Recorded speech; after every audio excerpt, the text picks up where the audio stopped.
화면빨 잘 바뀌었네. 종범 선생님처럼. 예, 뭐 아주 좋습니다. 네, 반갑습니다. 이렇게 해피 설법에 이렇게 저녁 뷔페 참석을 해주셔서 또 이렇게 제가 인사 말씀을 하게 돼서 굉장히 감격스럽고 영광입니다. 우리 해피 스님의 동영상을 제가 한 달 동안 이렇게 안거를 하면서 내용을 점검을 하고 봤습니다. 저는 대승불교에서 이렇게 공부를 하면서 어렸을 때부터 해결책을 못 찾다가 미얀마 가서 수행을 하면서 벗어나 수행을 하면서 이렇게 갈증을 해결하고 부처님 마음을 알게 되고, 그러고 나서 이렇게 한국에 들어와서 큰 스님들도 모시고 또 사티 수행을 전법하기 위해서 쭉 한 10여 년을 지금 전법에 매진하고 있습니다.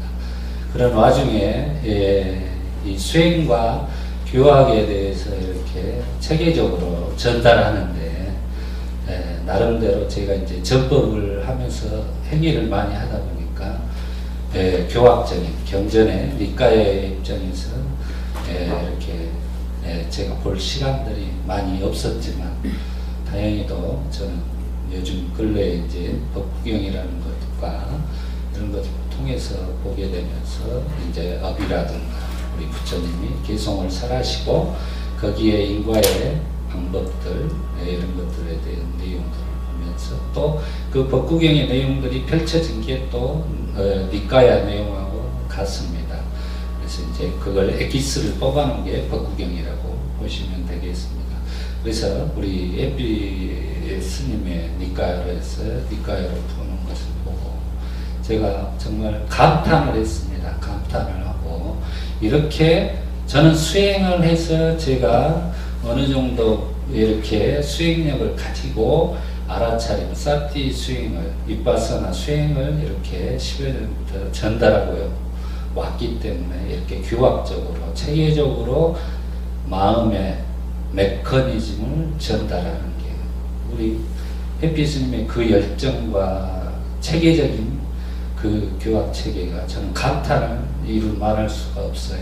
그래서 오늘 이렇게 제가 서울까지 와서 이렇게 해피 스님, 저는 정말 저도 출가자지만 그 이렇게 열정적으로 그 열악한 여건에서 이런 것들을 교화 전법을 펼쳐내는 그 마음이고, 저도 제가 해피 스님보다는 출가를 먼저 했지만 그렇지만 그걸 떠나서 정말로 존경하고 그런 것들을 할 수 있다는 걸 배우고 싶고, 이런 감탄의 마음에서 제가 이 자리를 참석을 하고, 또 스님에게 우리 해피 스님의 노고에 이렇게 일종식을 하시고 열강을 2시간씩 이렇게 열정적으로 하시는 그 모습을 제가 공양을 올려야겠다는 마음이 우러나서 제가 전화를 드린 거예요. 공양을 올리고 싶습니다. 이렇게 해서 좀더 제대로 한국 불교가 지금 가는 길에 이렇게 제대로 된 전법의 교학의 체계를 완성해 가는 길로 가시는, 정말로 길을, 어두운 길을 우리에게 불법의 정수를 안내해주는 스님이 있다는 것만으로도 우리는 축복받은 사람들이고, 여기 있는 분들은 정말로 행복한 사람들이고 또 뵙고 싶었습니다. 여러분들을, 어떤 분들이 이렇게 해피 스님이 그 좋은 법문과 가르침을 받으면서 공부하고 계시는 분이, 훌륭하신 분들도 한번 뵙고 싶었기 때문에 이 자리에 참석해서 제가 오늘 점심을 먹고 이렇게 낮 강의를 2시간 몇 분 동안을 듣게 됐습니다. 그러면서 또 새롭게 정리되는 것들을 보고 저는 정말로 탁월함과 감탄을 아끼지 않을 수가 없습니다. 제가 이렇게 한국 불교에서 고등학교 2학년 때부터 나는 누구냐를 찾아오면서 이렇게 살아와서 이렇게 큰 선지식들과 스님들을 모시고 살고, 수많은 우리 길도 없는 산 중에서 이렇게 지게를 지고 수행 생활을 하고, 그런 수많은 생활 속에서도 이런 시원함을 경전적으로 부처님의 경전의 입각에서 이렇게 시원하게 풀어줄 수 있다는 것은 우리 불교가 정말 이제서야 정법으로 갈 수 있는 희망이 보인다고 저는 생각합니다. 그래서 우리 햇빛 스님에게 우리 배우시는 분들이 정말로 큰 박수 한번 쳐주시기 바랍니다. 제가 스님께서 우리 법부님들께 좀 가르침의 말씀을 주십시오 했는데 저를 칭찬해 주시니 제가 몸들바를 모르겠습니다. 좀 가르침의 말씀을. 저는 이제 제가 오늘의 온 목적은 우리 인연이라는 것은 가르침을 떠나서 오늘 제가 온 목적 햇빛 스님의 이런 강의가 너무너무 주옥 같고 그래서 이렇게 찾아뵙다 저 순수한 마음에서 정말 스님이지만 스님으로서 이렇게 공양 올리고 싶고 이런 마음이라는 것은 정말 우리 제가자님들도 스님의 우리가 그런 말이 있어요. 선수는 선수를 알아본다고. 그러니까 그 정상에 올라보고 이렇게 보는 으로 프로가 프로를 알아볼 수 있는 것입니다. 그러니까 정말로 훌륭한 스님한테 열정적으로 한 공부를 잘 백지착처럼 아무런 고정관념 상의 없이 받아들이시면 그게 전부 다 자기 것이 돼서 우리 한국 불교의 미래를 이끌어가는 주역이 되시는 분들입니다. 이렇게 배우시는 분도 그걸 이렇게 전법을 하게 되면 결국은 한국 불교는 30년 뒤에 정말로 불국 정토가 정말로 한국 불교가 세계에서 어디에 내다 놔도 빠지지 않는 불교로 거듭날 것이라고 생각을 합니다. 이렇게 앞으로도 햇빛스님 모시고 또 열정적으로 하신 만큼 우리 법우님들이 정말로 잘 후원도 하시고 보시하시고 이런 것을 잘 했을 때 더 용기 내셔서 더 많은 사람들한테 이 가르침이 부처님 법이 전해지는 그런 날이 얼마 되지 않아서 오리라고 저는 확신합니다. 네, 감사합니다. 네, 고맙습니다.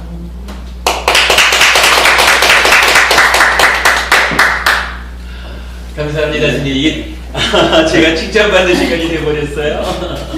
고맙습니다. 그럼 스님 칭찬하셔야죠. 스님 감사드리겠습니다. 예, 스님 감사합니다.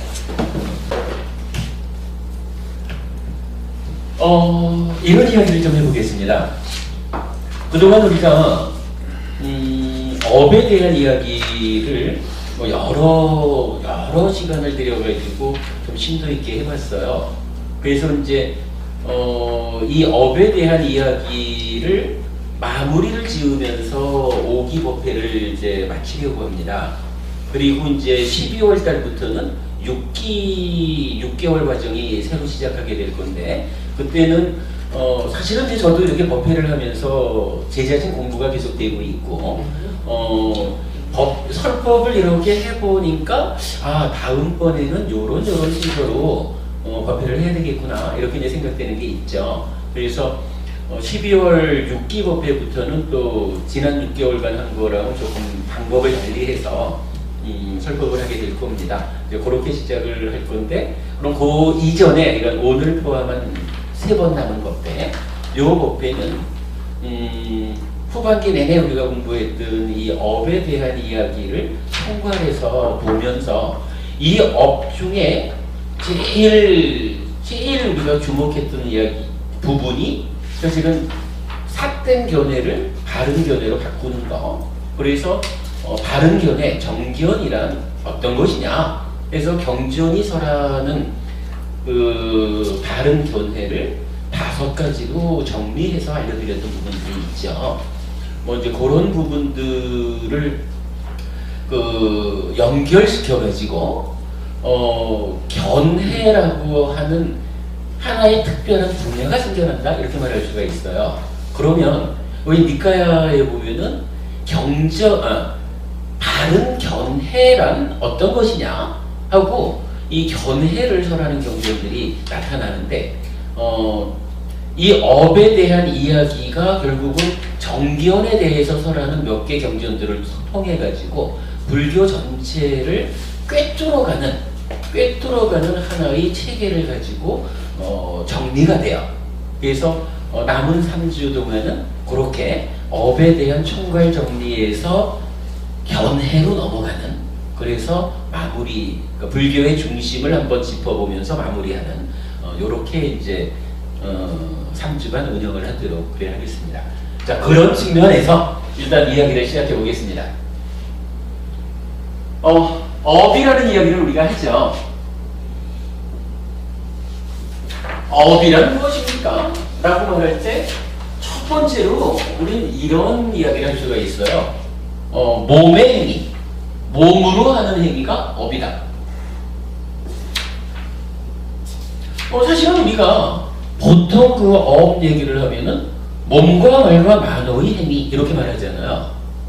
몸과 말과 만호의 행위다 이렇게 말하는데 왜 지금은 몸의 행위만을 가지고 업이라고 하느냐? 이 부분은 짚고 가야 되는 부분이, 우리가 이 교재에 뭐 독송 부분에 나와 있지만 8정도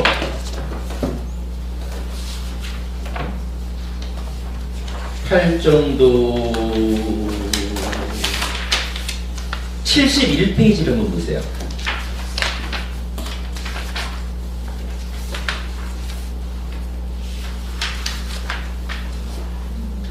71페이지 보면 까따모짜 비카웨 삼마 깜만또 해가지고 무엇이 바른 행위, 그러니까 깜마라는 게 이제 업이잖아요. 무엇이 바른 업인가 해서 8정도의 네 번째 나오는 바른 행위, 정업 이래 되거든요. 바른 업이 무엇입니까? 라고 하면서 세 가지로 답을 해요. 해치지 않는 거, 불살생이죠. 주지 않은 거, 갖지 않는 거, 불투도죠. 성적인 행위를, 그러니까 잘못된 성적인 행위를 멀리하는 거, 불사음이죠. 요 세 가지를 정업, 바른 업이다 이렇게 정의하고 있거든요. 그러니까 우리가 보통은 업 이러면 몸과 말과 만어로 하는 행위, 신구의 삼업 이렇게 얘기하는 게 일반적이긴 하지만, 그래도 일단 업이 뭐냐 라고 할 때 일본 순위로는 8정도에서 정의하는 바른 업은 몸으로 짓는 세 가지를 바로 하는 겁니다. 그러면 업이란 몸으로 짓는 업입니다. 이 부분을 빼놓을 수는 없겠죠. 그래서 업에 대한 첫 번째 정의는 몸의 행위다 이렇게 보는 거예요. 그리고 나면 이제 업에 대한 두 번째 정의를 하자면 어떻게 되겠어요? 몸의 행위, 말의 행위, 만호의 행위 해서 신구의 삼업 이렇게 말하는 거죠.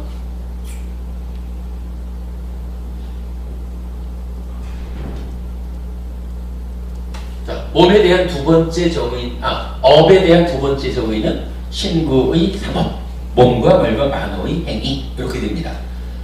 자, 이렇게 놓고는 우리가 또 이제 관심 갖는 부분이 하나 있죠. 내가 그냥 몸과 말과 만호로 살아가는가? 아니면 내가 이렇게 행위한다라고 할 때 무언가 그 행위의 주체라고 할까? 아니면 행위의 원인이라고 할까? 뭐 이런 게 있지는 않을까? 뭐 이런 부분을 좀 봐야 되잖아요. 왜 봐야 되나요? 이런 부분에 대해서 주장하는 사람들이 있기 때문에 보아야 되죠. 몇 가지 주장이 있어요. 첫 번째로는 한 가지 주장은 뭐냐 하면 몸과 말과 만으로 그냥 행위할 뿐입니다. 여기에 원인이랄 것도 조건이랄 것도 없습니다. 이렇게 말하는 사람들이 있어요. 이거 그냥 내가 살아갈 뿐이지 이 행위 저 안에 뭐 원인 조건 이럴 게 있습니까? 이렇게 말하는데 부처님은 이 부분에 대해서는 아주 강하게 그거 없다. 그리고 이런 주장을 하는 육사외도 중에 한 사람 제일 나쁜 놈 이렇게 말을 해요. 기본적으로 몸과 말과 만으로 행위하는데 내적인 어떤 것 행위의 원인이 되는 거, 행위의 주체라고 할 수 있는 거, 이거 없다 그러면 큰일 나는 거야. 이런 얘기예요. 조금 이따가 더 설명할게요. 그런가 하면, 그러면 이제 부처님은 이거 아니다라고 한단 말이죠. 이거 아니다. 그럼 이 얘기는 뭐예요? 원인 조건이 있다라는 얘기죠. 여기 이제 부처님 생각이에요. 원인 조건이 있다.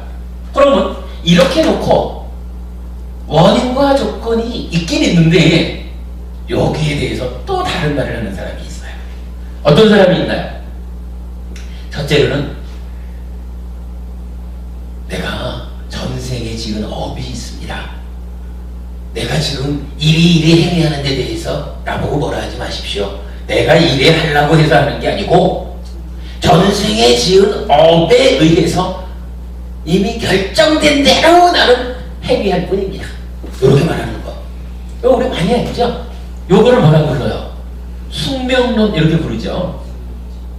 숙명적으로 되는 거예요. 내가 전생에 지은 업이 있는데 어쩌란 말이야. 이러는 거. 부처님 요거 아니라 그러죠.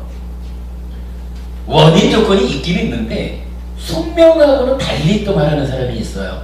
어떤 사람이 있나요? 무몽부부님 여기 뭐가 있을까?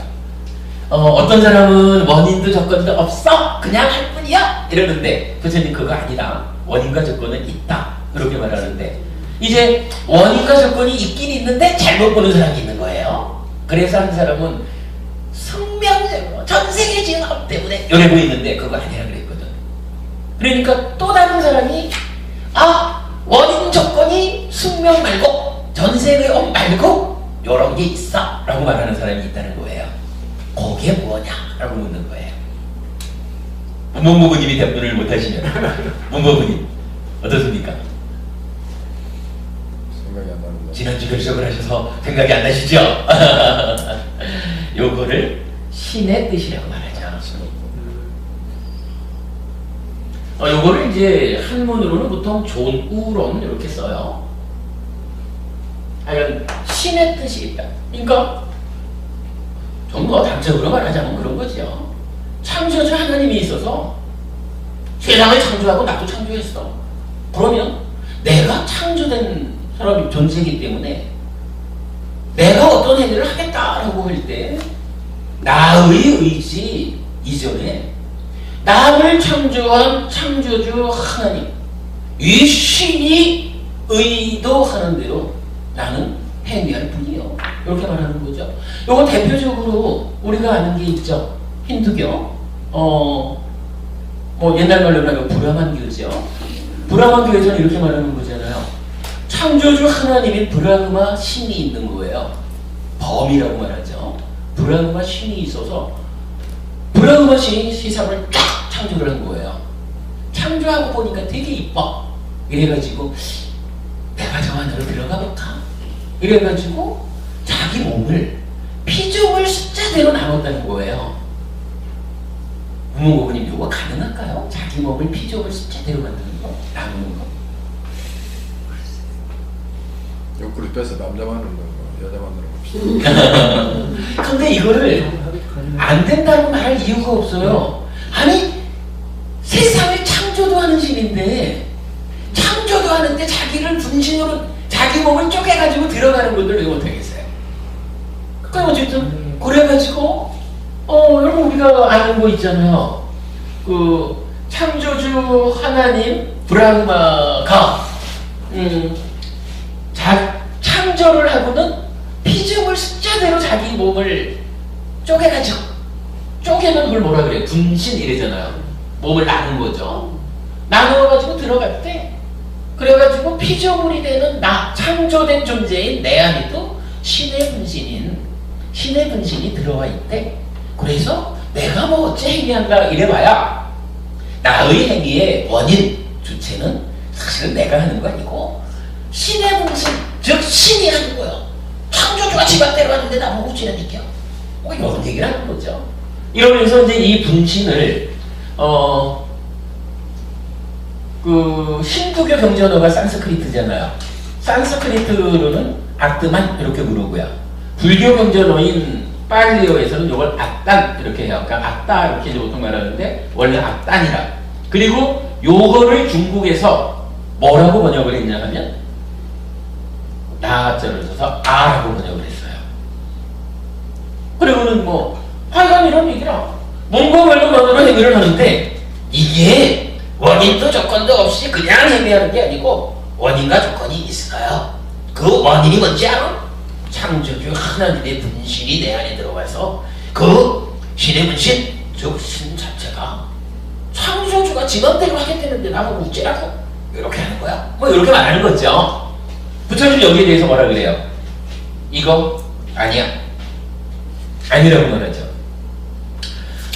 요 두 가지에 대해서 먼저 이 원인 조건 없음 요거는 제일 나쁜 거예요. 이건 정말 나쁜 거예요. 이렇게 말하지 않나요? 그러면서 이제 그 다음에 숙명론과 신의 뜻, 존론 두 가지에 대해서는 사실 불교적으로는 여기에 대한 뭐라 그래야 돼? 여기에 대한 입장이 조금 차이가 있어요. 예를 들어서 숙명론 이렇게 말할 때는 이거는 이제 전생의 업이잖아요. 이 전생의 업이라는 것은 사실은 일부는 좀 타당성을 가져요. 왜냐하면 내가 전생에 나쁜 짓을 많이 해가지고 나쁜 업의 밥으로 금생에 내가 사는 게 좀 어려워. 이 얘기 틀린 얘기 아니죠. 그런데 문제는 내가 지금 어렵게 산다라고 할 때 이 어려운 삶의 주된 원인이 오직 내가 전생에 지은 잘못된 업 때문에 지금 이렇게 고생스러워요. 요게 아니라는 거예요. 전생에 지은 업이 지금 나의 삶에 업에 대한 과보로 쫓아와서 영향을 미치기를 한다는 거예요. 하나의 조건으로 작용을 해요. 그런데 지금 내가 힘드냐 안 힘드냐 요 삶에 대한 직접적인 또는 가장 강력한 원인 요거는 전생의 업이 아니라는 거예요. 그 차이가 좀 있죠. 그러니까 일부 영향은 주지만 그러나 그게 100은 아니야. 요런 얘기예요. 요 구분되죠? 그런가 하면 신의 뜻이라는 것은 이건 뭐냐 하면은 이건 창조주가 있어야 되잖아요. 브라흐마. 창조주 브라흐마가 있어야 되는데 요 부분에 대해서는 부처님은 전혀 생각이 다른 거예요. 부처님이 아는 바 이 브라흐마는 창조주가 아니구나. 우리 이제 뭐 세기경 뭐 이런 경전들에 보면 경전에서 브라흐마가 나타나는데 이 브라흐마는 단순히 색계 하늘의 신 중에 하나에 불과해요. 그래가지고 부처님 깨닫고 뭐 이러면은 그 브라흐마가 쫓아와가지고 부처님 설법해 주십시오. 뭐 이런 브라흐마들이 있잖아요. 부처님이 지혜의 눈으로 본 바에 의하면 브라흐마라고 하는 이 신은 창조주가 아니라 다만 색계 하늘의 신센 신 중에 하나라. 그렇다면 이 얘기는 어떻게 돼요? 창조했기 때문에 창조자의 권능으로 내 삶에 대해서 좌지우지하는 거, 이거는 기본적으로 창조한 신이 없는 거예요. 세상이 또는 내가 창조된 존재가 아니라는 거예요. 그죠? 창조주가 있어야 창조가 된 거잖아. 근데 창조주인 줄 알았는데 부처님이 지혜의 눈으로 보니까 애기 창조주가 아니라 욕계, 색계, 무색계라고 하는 중생세간이 어디 색계에 있는 그 신 중에 하나일 뿐이라 중생이야. 바르게 보니까. 그러면 창조주가 없는데 더 이상 창조주에 의해서 창조된 피조물에 대한 신의 권리 이런 건 없잖아요. 그죠? 그러니까 숙명론은 하나의 조건, 그러니까 일부 조건으로 참여를 합니다. 숙명론이 아니라 전생의 업이 일부 조건으로 참여를 하는데 신의 뜻에 의해서 이거는 100% 불가능한 거예요. 왜? 창조주가 없어서. 세상도 나도 창조된 존재가 아니야. 이런 거죠. 그러니까 좀 다르죠. 원인 조건 없다라고 하는 것은 아예 그냥 부처님이 말도 안 되는 거 이렇게 이제 가장 강력하게 부정하는 거고, 원인 조건이 있는데 요거를 잘못 보는 두 가지, 요거를 놓고 숙명 이렇게 보는 것은 잘못 봤어. 전생의 업이 영향은 주지만 그게 다는 아니야. 이렇게 말하는 거고, 신의 뜻 이러는 것은 그거는 전혀 틀려. 창조한 신이 없어. 세상이 그대가 창조된 존재가 아니야. 이렇게 말하는 거죠. 그럼 결국은 자연 발생적이라고 봐야 되나요? 신의 모르겠습니다. 과거 이제 그게 제일 모르겠습니다. 별 생각보다 그게 제일 문제가 되는 거예요. 모르겠습니다. 그 얘기는 조금 이따 봅시다. 그리고는 요 세 가지를 뭐라고 불러요? 요 세 가지를 부르는 말이 있죠. 불교 교리상 아주 중요한 말이죠. 세 가지 종류, 삼종, 외도 이렇게 말하죠. 세 가지의 바깥길이야. 바깥길이라는 얘기 뭡니까? 부처님이 가르쳐준 바른 길이 아니야. 이 얘기죠. 그러면 우리가 좀 전에도 문봉법님하고 믿음에 대한 이야기를 했지만, 그래도 내가 알기로 부처님 말씀이 진리야. 요렇게 믿는 사람이라면 부처님 말씀이라고 하는 진리 밖에 있는 진리, 우리 삶의 현실이 아닌 이야기, 요것에 우리가 끌려가면 안 되죠. 물론 뭐 부처님 말씀이 진리인지 어떻게 알아? 이렇게 말하면 그건 할 말 없어요. 저는 부처님 말씀이 진리라고 믿어요. 왜 믿습니까? 글쎄요, 경전을 보니까 경전에서 말씀하시는 데 대한 타당성에 더 의도하게 되고, 무엇보다도 여러 경우를 다 지켜보았을 때 참으로 우리 스승 부처님이 가장 확실한 깨달음을 통해서 올바른 길을 알려주셨구나, 이렇게 선택한 거예요. 그러면 나는 내가 선택한 이 길에 대해서 확실한 믿음을 가져요. 그러다 보니까 이 믿음의 밖에 있는 바깥길에 대해서는 전 관심이 별로 없어요. 그래서 부처님이 말씀하신 이런 택도 없는 창조기 없어!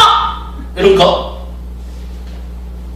전생의 업이 영향은 주지만 그게 다가 아니야, 이런 거, 심지어는 원인 조건이 어딨어? 이런 거, 이런 길에, 이런 세 가지 바깥길에 대해서 저는 흔들리지 않아요. 그리고 나는 이제 저기 문보부님 말씀하신 그 부분, 그러면 뭐지? 자연 발생인가? 이렇게 이제 생각할 수 있죠. 그건 잘 모르겠어요. 다만 부처님은 원인 조건이 있다라고 말했고, 그 가운데 숙명, 그러니까 전생의 업이라는 것도 창조주의 뜻이라고 하는 것도 다 우리 삶의 현실이 아니야, 그렇게 말했어요. 그러면서 만약에 부처님이 이렇게 이거 아니야 여기까지만 말했다면은, 저도 그래도 IQ가 3자리는 되는 사람인데 이거 아니야 라고 말하고 끝냈다 그러면 제가 우리 스승 부처님 쫓아올 사람은 아니죠.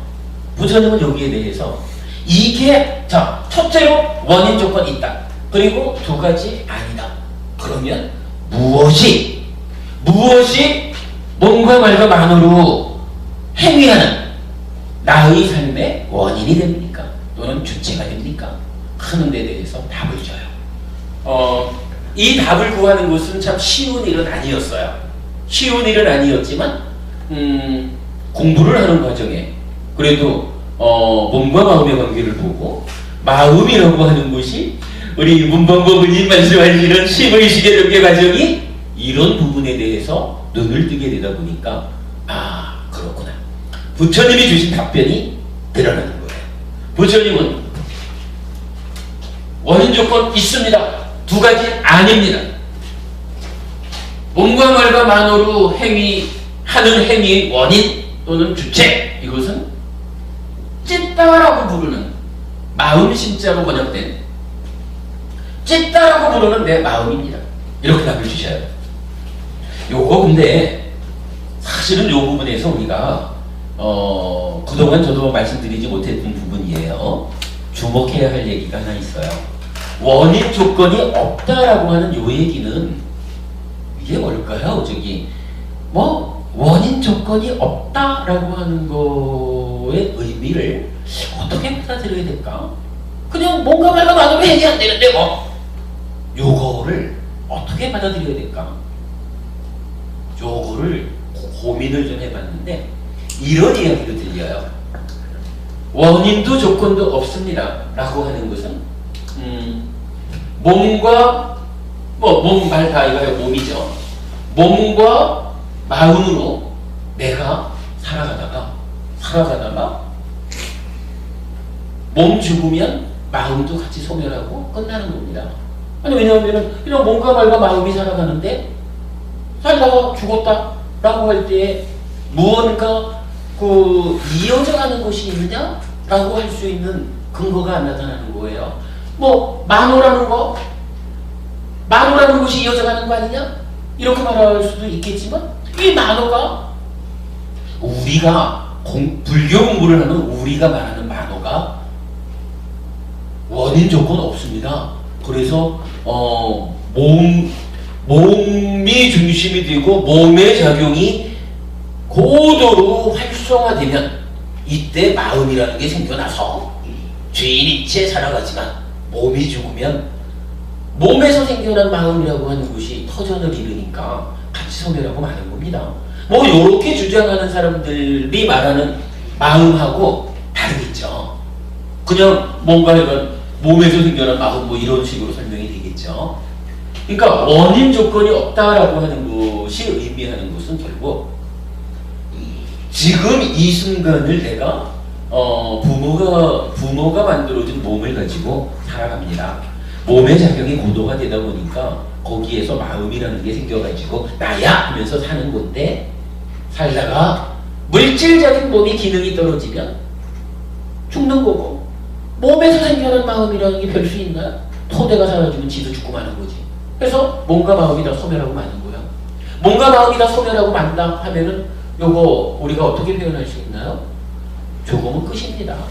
다른 말로 하면 윤회라는 거 만들어낸 얘기죠.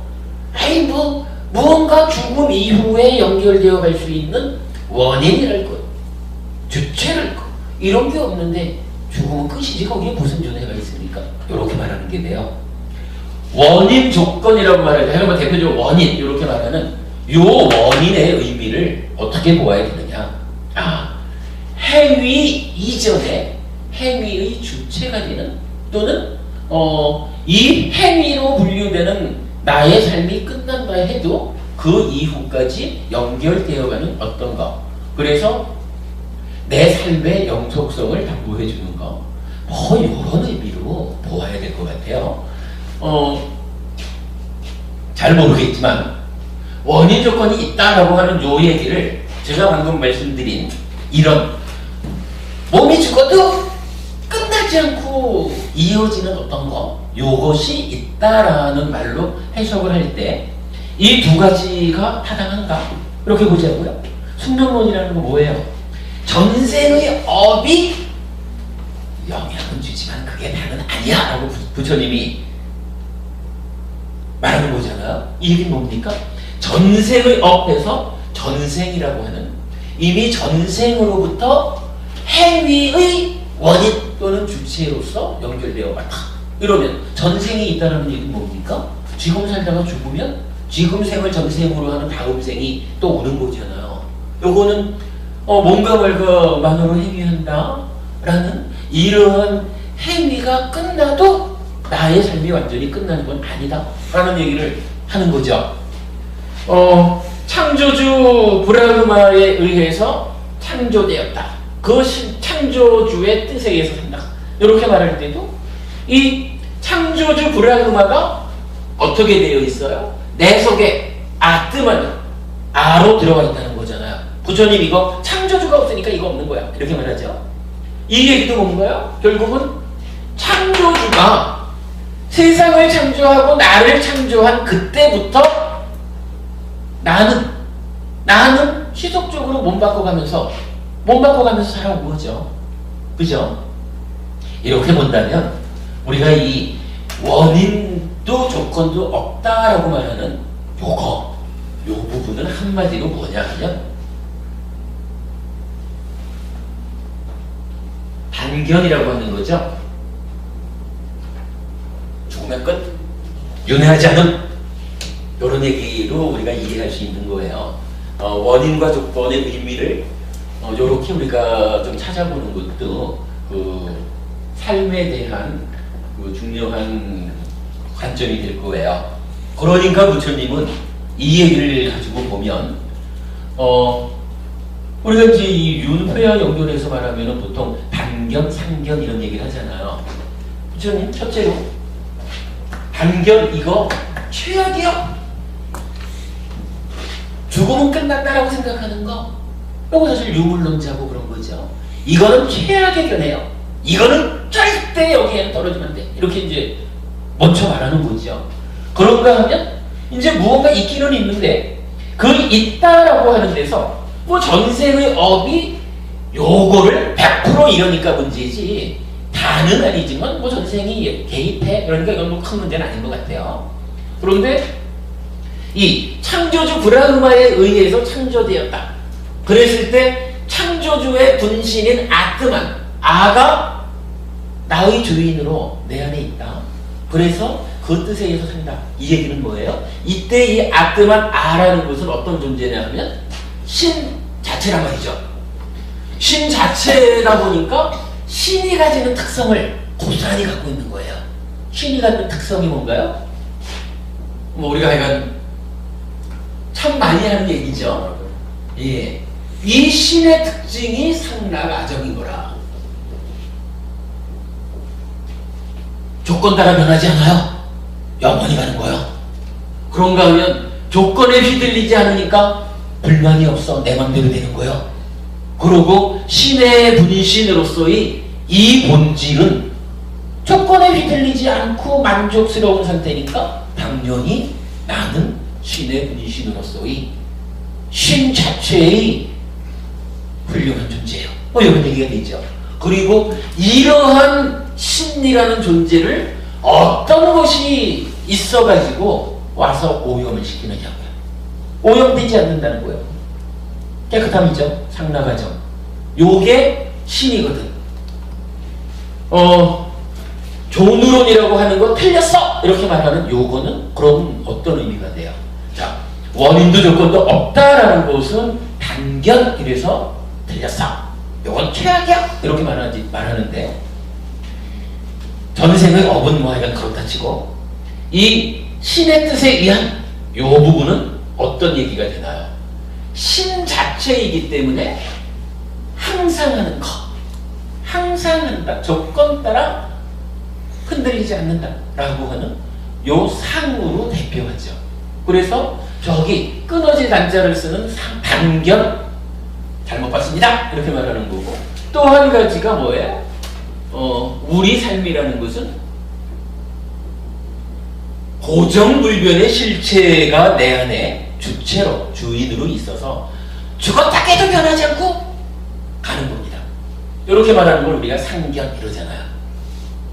요 단견, 상견 요 얘기 들어보시나요, 여러분? 단견은 들린다. 상견은 들어보셨다고요? 단견은 자주 듣는데 상견은 잘 안 들었어요. 아, 그러시구나. 예, 요 상견이란 말을 기본적으로 단견은 하여간 유대 없어요 이렇게 말하는 건 이건 뭐 얘기거리다 이렇게 말하는 거고 거기에 이어가지고 상견이라고 하는 것은 하여간 무언가 내 삶의 원인이랄까 주체랄까 하는 것이 있다라고 말하는 거예요. 그런데 요 원인인 요것이 어떤 놈이냐? 라고 말할 때 어떤 놈이냐? 라고 말할 때 부처님은 찐따야! 라고 말을 하지 신의 분신인 아트만 그래서 고정불변의 실체 변하지 않는 놈 요거 아니야 라고 말하는 거예요. 그래서 이제 요거까지도 부정을 했죠. 그러면서 이제 부처님은 뭐라 하나요? 우리가 그런 표현 종종 쓰죠. 윤회한다라고 말할 때 뭐 아무래도 마음이 윤회하죠. 몸이 죽으니까.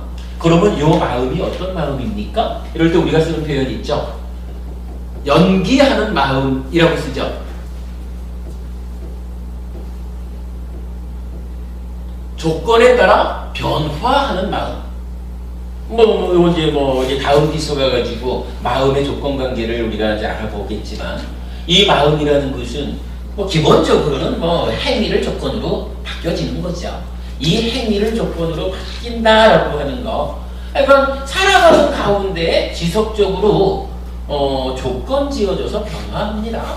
라고 하는, 조건적으로 변화하는 마음입니다. 라고 하는 것을 연기해서 이제 우리가 쓰는 말로 하여간 연기하는 마음, 이렇게 말하죠. 그러면 연기하는 마음이라는 것은 기본적으로 죽은 다음에도 해탈할 때까지 이어지는 거니까 끊어지는 이건 아니죠. 그런가 하면 죽은 뒤에도 따라 죽지 못하고 이어지는 마음이긴 하지만 신의 분신 이어가지고 고정불변의 실체인 이건 아닙니다. 생각 바꾸십시오. 이렇게 얘기하는 거죠. 그래서 경전에서는 그렇게 나타나요. 그러니까 단견도 삿된 견해고 상견도 삿된 견해고 바른 견해는 무엇입니까? 연기, 조건적으로 변해가는 것. 이렇게 나타나요. 이런 의미를 한번 보면 부처님이 왜 삼종외도라고 하는 것을 강조하느냐? 원인 조건이 없다라고 하는 것을 숙명론이나 신의 뜻보다도 최악이야, 가장 나쁜 거야, 이렇게 말하느냐 하는 부분을 좀 우리가 이해할 수 있겠죠. 예, 요거 하여간 불교 공부를 하면서 이 삼종외도, 부처님이 알려준 길이 아닌 바깥 길로의 세 가지, 요거에 대해서는 우리가 잘 좀 이해를 해야 됩니다.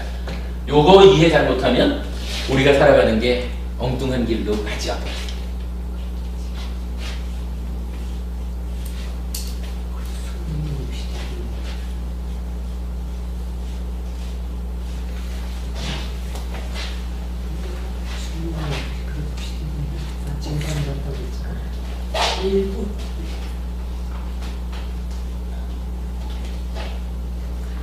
자, 이렇게 놓고 보면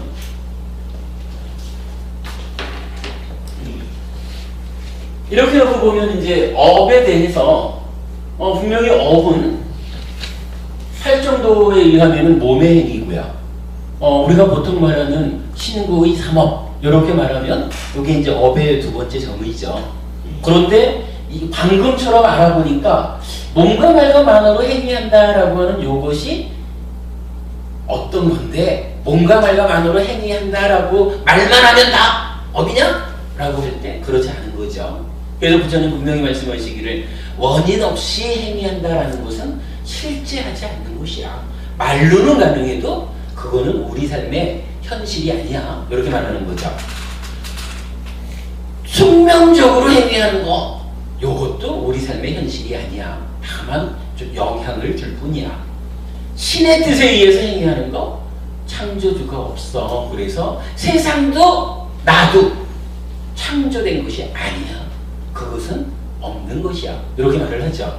그러면서 부처님이 제시하기를 찢다가 뭔지는 잘 모르고, 아직 우리가 찢다가 뭔지는 잘 모르지만 찢다를 원인으로 몸과 말과 만으로 행위한다 라고 하는 요 말 한마디야말로 업 가운데 업을 바르게 설명한 실제하는 업이다, 이런 의미죠.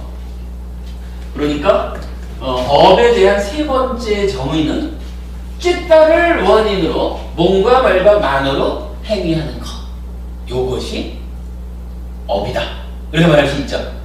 요거 한 번째 반복하겠지만 이런 이야기 명이 구분하자고요.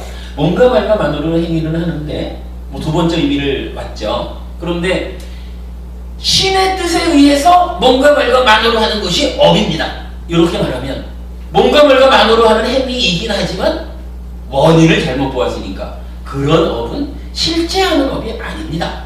이렇게 우리가 봐야 되는 거죠. 오직 찢다를 원인으로 몸과 말과 만으로 행위하는 요것만이 나의 삶의 현실로 존재하는 한 가지입니다. 요거죠. 그래서 쨌다를 원인으로 몸과 말과 만으로 행위하는 것을 업이라고 합니다. 하면 세 번째의 정의가 되는 거예요. 두 번째는 그럼 뭡니까? 두 번째. 두 번째는 이 원인 얘기 빼고 예. 그냥 몸과 말과 만으로 행위한다. 첫 번째는 몸의 행위를 말했잖아요. 그러니까 몸의 행위 했는데 두 번째로는 말로 하는 행위도 만으로 하는 행위도 다 업이다. 요 얘기죠.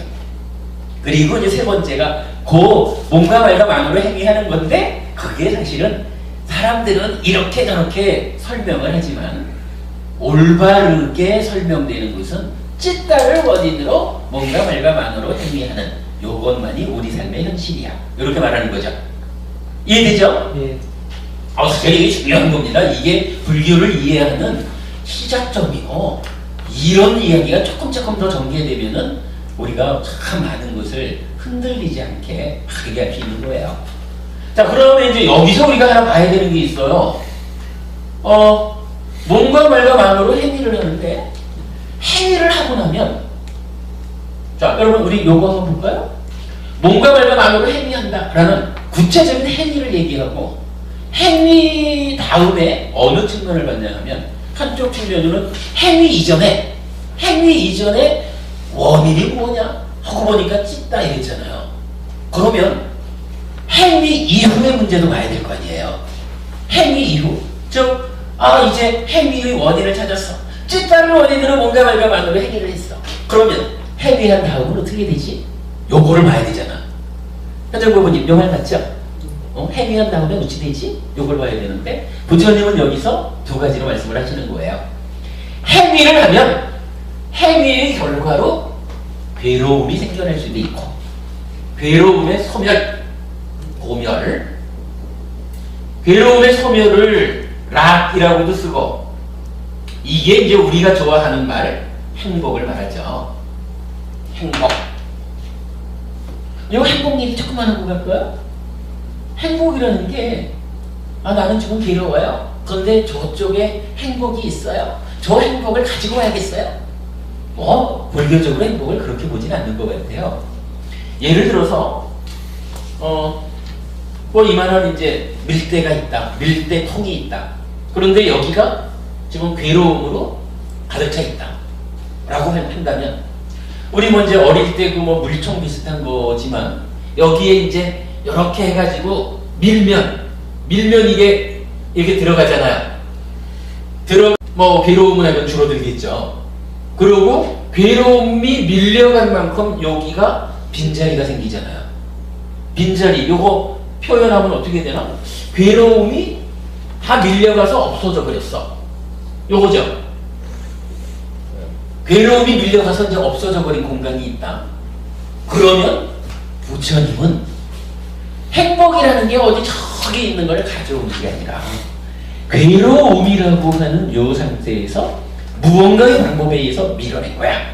밀어내니까 그 자리에 괴로움이 소멸한 빈 공간이 생겼어. 요 괴로움이 소멸한 요 상태를 이것이야말로 즐거움이야. 이것이야말로 행복이야. 이렇게 말하는 거거든요.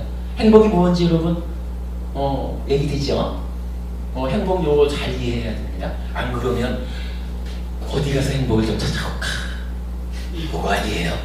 행복은 밖에서 어찌어찌 찾으려고 하는 게 아니라 왜 괴로운가? 라고 바로 보아가지고 요 괴로움을 밀쳐내는 만큼 그 자리에 채워지는 것이 행복이다. 이렇게 보아야 됩니다. 설명된 거죠? 그런데 이렇게 놓고 보면 여기서 또 우리가 이제 질문을 한번 해야죠. 아니 왜 똑같이 어떤 사람은 똑같이 사람들이 찢다는 원인으로 몸과 말과 만으로 행위를 하는데 행위 이후 행위의 결과는 고와 고멸로 나타나는가? 요거 조금 더 표현하면은 어떤 사람은 찢다를 원인으로 몸과 말과 만으로 행위를 하고 행위를 했더니 괴로움이 만들어졌어요. 결과됐어요. 그런데 어떤 사람은 찌따를 원인으로 몸과 말과 만으로 행위를 했더니 행복이 만들어졌어요. 그러면 이거 어떻게 설명해야 되나? 왜 똑같이 찌따를 원인으로 몸과 말과 만으로 행위를 했는데 누구는 행복을 만들고 누구는 괴로움을 만들까? 이 부분에 대한 답을 찾아야 되는데 뭐 우리가 지금 답을 찾자라고 하는 거 뭐 과학 실험해가지고 찾는 거 아니죠? 부처님이 우리는 아직 공부 부족해서 보지 못하는 부분을 부처님이 완성된 지혜의 눈으로 보아가지고 가르쳐주는 거죠. 부처님은 여기서 그렇게 말하는 거 말씀을 해요. 뭐 결국은 불교라고 하는 불교 공부의 핵심이 요 얘기죠. 찌따가 원인이 되는데 요 찌따가 탐진치라고 하는 것이 있어서 탐진치에 오염이 되면 몸과 말과 만으로 오염된 행위를 해가지고 그 결과로 괴로움이 생겨납니다. 탐진치를 잘 제어해가지고 찢다가 탐진치로부터 벗어나면 해방되면 부처님을 해방자부다 이렇게 부르는 경우도 있죠. 하여간 탐진치라는 요놈한테서 찢다가 벗어나면 해방되면 청정한 찢다가 몸과 말과 만으로 청정한 행위를 하고 행복을 만든다. 부처님은 이렇게 설명하는 거예요. 예, 요게 불교의 중심이죠. 탐진치를 조건으로 찢다가 원인이 돼서 몸과 말과 만으로 행위를 하는데 행위의 결과로 탐진치에 조건이 지어진 거니까 조건이 어떻게 지어졌느냐에 따라서 괴로움을 만들 수도 있고 행복을 만들 수도 있다. 요 얘기죠. 저는 분명히 단언적으로 말하는 게 요것이야말로 불교의 중심이에요. 요 단순한 그림 하나를 중심에 놓고 이제 이어지는 다양한 이야기들이 나오는 거죠. 뭐 일단 여기까지를 말한 거로 하고 그래 이어지는 다양한 이야기를 한 가지만 좀 해볼게요. 이렇게 이제 몸과 말과 만으로 행위를 하고 뭐 괴로움도 만들고 행복도 만든다 이래야 하는데 이 부분을 좀 자세히 알려주면 좋겠습니다. 나는 솔직히 괴롭기는 싫은데 이렇게 뭔가 말과 만으로 행위를 하면 이렇게 말하면 좀 잘 못 알아듣겠습니다. 조금 더 상세하게 설명해 주십시오. 이렇게 말하면 이제 부처님은 여기에서 조금 다른 방법으로 설명을 해요. 자, 기본적으로 몸과 말과 만으로 행위를 하는데 이게 좀 어렵습니다. 좀 설명해 주셔요. 이래야 하니까 그래 그러면 좀 중심이 되는 행위들을 조금 찾아보자. 이래가지고 몸으로 하는 행위를 세 가지로 제시를 해줘요. 살생, 요거 죽인다 이런 말이기도 하지만 뭐 기본적으로 이제 다른 생명을 해치는 거죠. 해친다. 두 번째가 투도, 훔친다라고 말하지만 근원적인 의미는 주지 않은 것을 가진다 이런 거예요. 꼭 남몰래 훔쳐야만 투도가 아니라 주지 않았는데 이건 내 건가 하고는 가져가면 다 투도해요. 그런가 하면 세 번째로는 삿된 음행 이렇게 말하죠. 그러니까 몸으로 어떤 행위를 하길래 괴로움을 만들기도 하고 행복을 만들기도 합니까? 뭡니까? 이러니까 부처님이 그러면 몸으로 하는 행위 중에는 특별히 요 세 가지에 주목하자. 그래서 요 세 가지 행위를 잘하면 괴로움이 안 만들어질 거고 잘 못하면 괴로움이 만들어질 거야 하고 좀 더 구체적으로 설명을 하신 거죠. 그러면서 말로 하는 행위는 다시 네 가지로 하시죠. 망어, 거짓말이죠. 양설, 혀가 두 개, 이간질, 악구, 쌍말, 욕설, 기어, 꾸민말 이러기도 하지만 이제 니카에서는 요거 이제 잡담으로 나타나죠. 이렇게 네 가지로 알려주시면서 요 네 가지만 잘 제어를 할 수 있으면 말을 통해 가지고 웬만해서 괴로움을 만들지 않아 이렇게 알려주시는 거죠. 그런가 하면 다시 만호로 짓는 만호의 행위 세 가지를 만호의 행위를 세 가지로 말을 해줘요. 간탐 이렇게 말하는데 뭐 한자로 제가 잘못 쓰겠지만 간이라는 게 인색할 간자가 그래요. 그러니까 인색하고 탐은 뭐예요? 탐욕이죠. 인색하고 탐욕에 좋은 거는 내 거 하고 싶고 한 번 들어온 거는 꺼내볼 수 없어. 이런 거죠. 뭐 이런 그 만호의 행위. 그런가 하면 두 번째로는 진애라고 하는데 요 진애에 이제 이 눈목자를 붙이는 것으로 하자라고 말씀드렸죠. 참진자 옆에. 그리고 요렇게 쓰는 진애죠. 그런데 요 진애라고는 일단 얘가 화내는 거 그런 얘기인데 요거는 경전적으로 반드시 우리가 두 가지로 이해를 해야 됩니다. 이렇게 말씀드렸죠. 어떤 건가요? 한 가지로는 분노하는 마음으로 나타나요. 다른 한 가지로는 폭력, 뭐 비슷한 말로 이제 해침 이렇게 되겠죠. 그런가 하면 만호로 하는 행위 중에 하나는 견해가 있어요. 근데 견해는 견해인데 견해 가운데 이쪽은 쭉 보면은 약간 좀 안 좋은 측면으로 이렇게 나열을 하고 있으니까 여기에서는 삿된 견해, 사견 이렇게 나타나요. 이렇게 해놓고는 이제 이거를 10가지 업이다. 신고의 3업, 세 가지 업으로 설명했던 것을 이제 10가지로 말한 거죠. 그리고는 요거를 행위의 측면이 악한 측면이다. 뭐 죽이고 훔치고 이런 측면이니까. 그래서 10악업 이렇게 말을 하죠. 여기에서 이제 한 가지는 그래 보죠. 만호의 행위를 말하면서 간탐, 진애, 견해의 사견 이렇게 있거든요. 그럼 이건 뭘까? 라고 보니까 하나의 연결성을 가져요. 찢다가 탐진치에 오염이 되면 이런 표현을 했잖아요. 요 내용이 가만 보니까 탐이라는 거, 탐에 오염이 되면 탐욕이라는 오염 상태가 만호의 행위, 뭐 생각 과정, 뭐 이런 만호의 행위까지로 연결되어 오면 탐에 관련되는 만호의 행위, 이런 의미로 간탐 이렇게 말을 한 거예요. 그러니까 탐욕이라는 그러니까 탐이라고 하는 것이 만호에서 이렇게 팍 쳐오를 때는 인색과 탐욕 이렇게 나타난다. 이런 개념이죠. 그런가 하면 요 진이라는 거, 요번 알면 우리가 그렇게 이해를 해봤어요. 요 진이라고 하는 것은 입구자를 참진자 옆에 붙였어요. 뭐 이거는 뭐 학계에서 딱 인정된 건 아니지만 성낼 진자하고 여기 요 진자는 부릅들 진자, 그래서 조금 달라요. 그러니까 탐진치 이런 오염원일 때를 그냥 성낼 진자를 썼다면 이게 완전히 좀 부둔을 부릅뜨고 하는 이런 이제 화가 만호의 상태까지 연결되어 온 뭐 그런 상태를 진해라고 쓴 거죠. 그러니까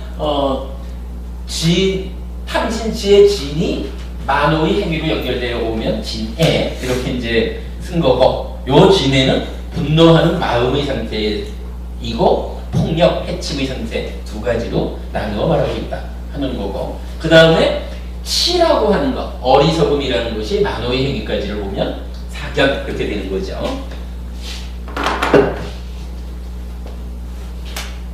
그러니까 우리가 교리라는 것을 그냥 단락단락 이해하려 하지 말고 하나의 체계성을 가지고 전체적인 연결관계 속에서 이해하는 것이 올바른 방향인 것 같다라는 측면 때문에 뭐 탐진치가 만호의 행위로 연결되면 탐은 간탐, 진은 진해, 치는 사견 이런 식으로 이제 설명을 해드린 거예요. 그러니까 따로따로 이해하려고 하지 말자고요. 하나의 그 큰 틀 안에서 연결관계로 이해를 하면 좋겠다 이런 이야기이고요. 그 다음에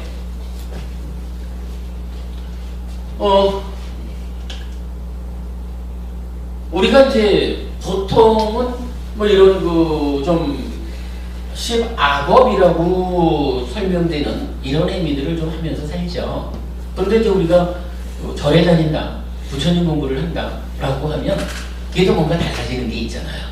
어떻게 달라지나요? 행위가 달라지죠. 이 행위가 어떻게 달라집니까? 해치던 일은 그래도 해치지는 말아야지. 불살생. 해치지는 말아야지. 좀 더 적극적으로 나가면 내가 도와서 살려야지. 뭐 이렇게 가는 거죠. 불살생. 마찬가지 불투도, 불사음, 불망어, 불량설, 불악구, 불기역. 뭐 이거 그대로 설명이 필요 없죠. 그 반대말로 아닌 글자만 붙이면 되는 거죠. 마찬가지 간탐이라고 하는 것도 불탐 이렇게 나타나요. 탐이 만호의 행위로 연결되어 오지 못하게 차단하는 것. 그런 개념으로 보면 되죠. 마찬가지로 진애라고 하는 것도 부진 뭐 이렇게 쓰죠. 그리고 견해는 삿된 견해라고 했는데 삿된 견해는 정견, 바른 견해로 바꿔주는 거죠. 그리고 이제 여기서 우리가 늘 주목했던 부분은 뭔가요? 분노한, 그러니까 진애를 부진으로 바꾸자 이랬는데 진애라고 하는 것을 우리가 꼭 두 가지, 분노하는 마음과 폭력 두 가지로 이해하자 그랬거든요. 그렇다면 진애가 부진으로 오는 데는 이것도 역시 두 가지 측면에서 접근해서 바꿔줘야 되겠죠. 그랬을 때 이 분노하는 마음은 우리가 사랑 자자를 쓰죠. 그래서 자심과 이런 사랑 자자를 통해서 이 사랑 자자 어떤 의미인가요? 다른 생명을 기쁘게 해주려는, 다른 생명을 위해주는 이런 마음이죠. 그 마음에 의해서 내가 다른 생명을 어떻게든 기쁘게 해주고 싶은데 화가 나면 되나요? 화가 나면 못하지. 그러니까 수행을 통해서 내 마음을 다른 생명들을 기쁘고 즐겁게 해주려는, 위해주려고 하는 이런 마음을 내 마음에 가득가득 채워나가면 분노하는 마음이 생겨나지 못하죠. 그런 의미. 같은 의미로 폭력, 해침을 부진으로 바꾸는데 이때는 무엇이 필요하냐라고 할 때 슬플 비자를 쓰는 비심, 비라는 말이 나타나죠. 비는 뭔가요? 다른 생명이 아파할 때, 고통받고 있을 때 그 아픔을 덜어주려고 하는 마음이죠. 그러면 아파해도 그 아픔을 덜어주려고 노력하는 이런 마음이 내 마음을 가득 채우는데 어떻게 내가 가서 한 대 빵 걷어차고 폭력을 쓰려는 마음이 자리 잡겠어요. 폭력, 해침이라는 것은 이렇게 아픔을 덜어주려는 마음, 뭐 연민심 이렇게도 말하고 측은지심 이렇게도 말하죠. 그 비심으로 바꿔주는 거죠. 그래가지고 우리가 그 10가지 업 가운데 악하다 해가지고 10악업이라고 불렸던 거를 10가지 업 가운데 이제 착하다라고 하는 10선업으로 바꿔주는 거죠. 뭐 이렇게 놓고 볼 때 이 살생을 불살생으로 바꾸는 것부터 진애를 부진으로 바꾸는 여기까지는 사실은 별 설명이 필요 없어요. 그냥 그대로 온 거죠. 그런데 마지막에 있는 사견, 삿된 견해를 정견, 바른 견해로 바꿔주자 라고 말할 때 요거는 좀 애매함이 있죠. 견해가 뭐 살생 이러면 해치는 거 이러면 이건 설명 필요 없이 우리가 알죠. 그런데 견해라는 거를 놓고 어떤 견해가 삿된 견해길래 바른 견해로 바꿔줄 것이냐, 바른 견해가 어떤 거길래 바꾸어내는 것이냐, 이 부분이 필요하죠. 요건 이제 우리가 지난 법회를 통해서 몇 번 그 중요한 의미를 가지고 말씀 나눴던 거지만 경전에서 말하는 구절 하나를 우리가 이제 풀어보니까 5가지의 의미를 갖는 거로 찾아봤었죠. 첫째는 계를 지킨다라고 하는 것은 나의 삶을 보호하는 것이다. 그래서 나는 5계를 지키는 사람이 되리라. 이렇게 생각하는 것. 나는 5계를 지킴으로써 나의 삶을 보호하겠습니다. 이렇게 생각하는 것이 바른 견해다. 이렇게 말했죠. 두 번째로는 보시라고 하는 것은 공덕이 되는 행위입니다. 복이 됩니다. 보시를 하면 살아서도 행복하고 죽어서는 하늘에 태어납니다. 나는 보시하는 사람이 될 것입니다. 이렇게 생각하는 것이 바른 견해다. 이렇게 말하는 거죠. 세 번째로는 업. 우리가 지금 공부하는 이 업. 업은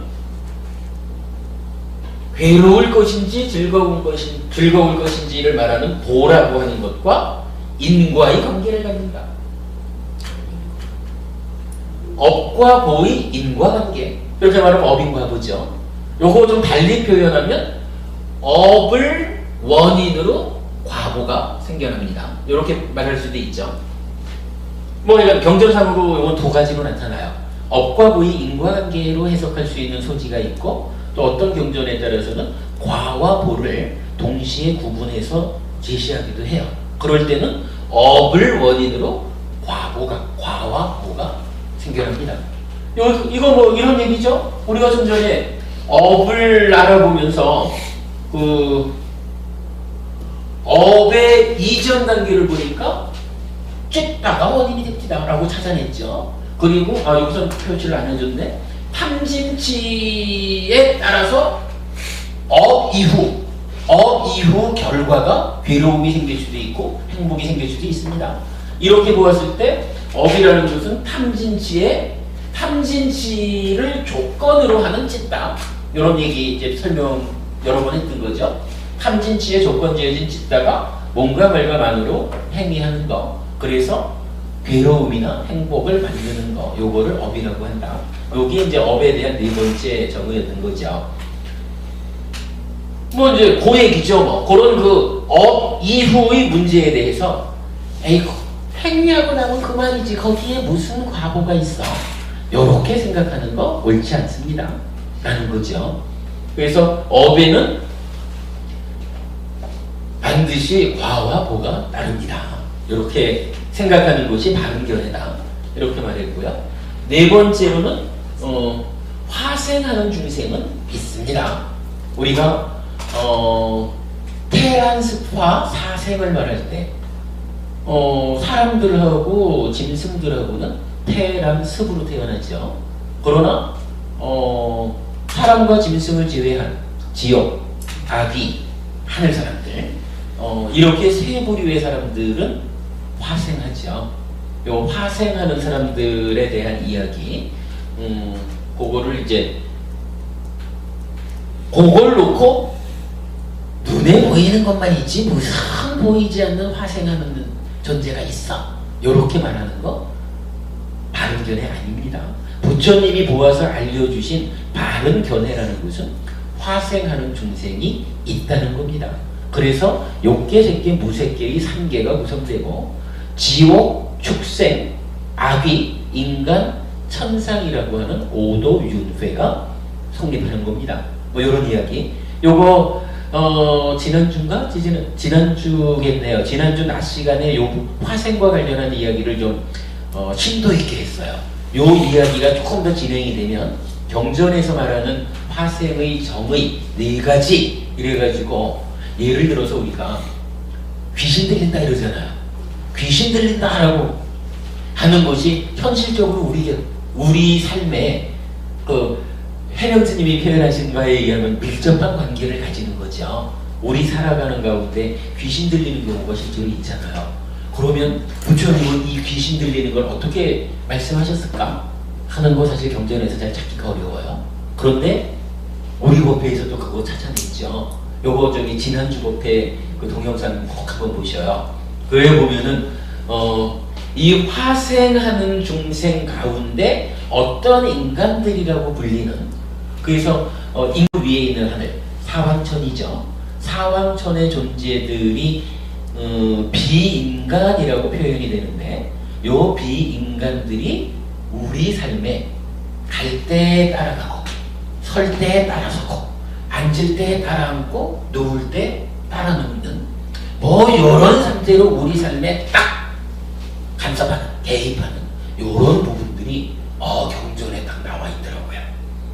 그래서 이제 그 관계를 잘 정리해가지고 요 귀신 관계, 비인간의 침입 이렇게 말하는 거 지난주에 설명했어요. 지금 이 얘기를 하려면 뭐 시간이 많이 가니까 지난주 동영상 꼭 참고하시고요. 뭐 그래 해가지고 화세나는 중생이 있다라고 하는 것이 아주 다각도록, 그러니까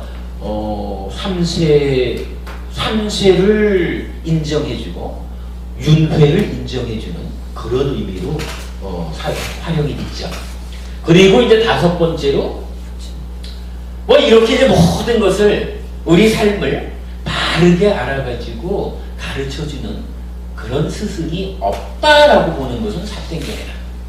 그런 스승이 있다라고 보는 것이 바른견이다 이래요. 그럼 그런 스승이 있다라고 할 때 그 스승이 누구예요? 그렇죠. 부처님인 거죠. 알아가는 거예요. 그러니까 이렇게 깨달음을 완성해서 우리의 스승이 되는 그런 분이 계십니다. 이렇게 보는 것, 이렇게 생각하는 것이 바른 견해다. 이런 이야기죠. 뭐 이렇게까지 하면은 이 업을 좀 확대해가지고 10가지로 설명하는 가운데 바탕에서 견해의 문제까지를 설명을 했어요. 자, 그리고 나서 이제 여기서 좀 그동안 말씀드리지 않았던 중요한 이야기를 하나 보려고 해요. 10가지 업이 있는데 10악업 또는 뭐 요거를 이제 10불선업이라고도 말을 하죠.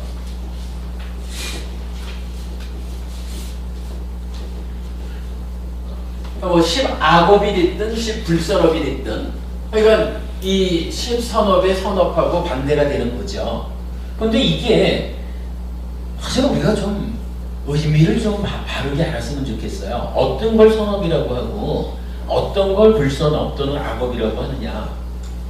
현정 부부님, 어떤 게 착한 거예요? 선업, 어떤 게 선업이다? 나쁜 짓 하니까. 예? 나쁜 짓 하니까. 아, 그것도 맞죠. 근데 그렇게 되면은 뭐 별 재미가 없을 것 같아요. 아니, 특히 부부님 생각나시나요? 좀 어떤 것을 선업, 착하다 이렇게 말을 할까? 자기도 이렇고 남도 이렇게 해야지. 이야, 거의 근접한 답입니다. 이 부분을 한번 볼게요.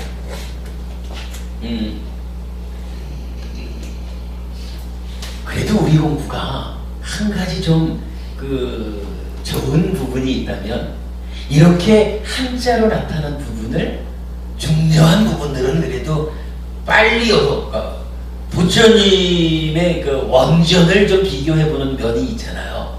그렇게 딱 접근해 보니까 이 10선업이라고 말할 때 선에 어떤 용어를 쓰냐 하면 꼬살라라는 말을 써요.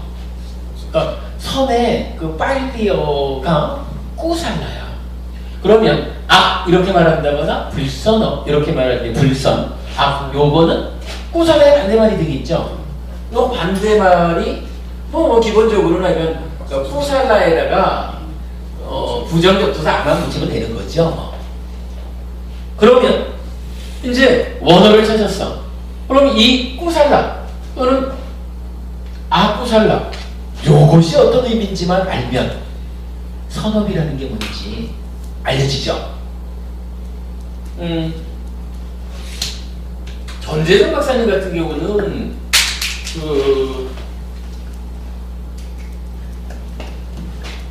아쿠살라 이럴 때 이거를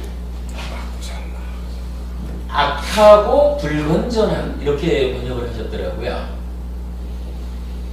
악하고 불건전한 이랬는데, 요건 제가 우리가 마침하니까야 전재정 박사님 번역본을 보면 처음에 저는 이게요, 악하다라는 단어 하나, 불건전하다는 단어 하나, 두 개의 단어를 합해가지고 불선이라고 표현을 하는 줄 알았어요. 좀 그렇게 보이죠? 우리말로 보면. 그리고 꼬살라는 착하고든가 선하든가, 그러니까 뭐 착하고 건전한, 이렇게 이제 번역을 하셨거든요. 그럼 이것도 마찬가지, 착하다라는 단어 하나, 건전하다라는 단어 하나, 두 가지 단어를, 그러니까 두 가지 단어가 쓰인 것으로 알았는데, 이게 어느 날 보니까 원전에서는 꾸살라라고 하는 단어 하나, 악꾸살라라고 하는 단어 하나, 요거더라고요. 그러니까 번역자가 두 가지로 번역을 했을 뿐인 거라. 그러면 뭔가 좀 더 이걸 구체적으로 보자. 그러면 잊고 살라라고 하는 것은 어떤 의미일까? 요거를 우리가 뭐 어떻게 이걸 찾겠습니까? 경전에서 잊고 살라라고 하는 단어가 어디에 쓰였을까? 그걸 찾으면 되겠죠. 물론 뭐 다양하게 쓰이겠지만 여러분 우리가 요 특징, 요 자리에 가장 어울리는 꾸살라의 의미를 찾아내면 될 거예요. 우리 교재에서 말이죠. 몇 페이지가 되더라?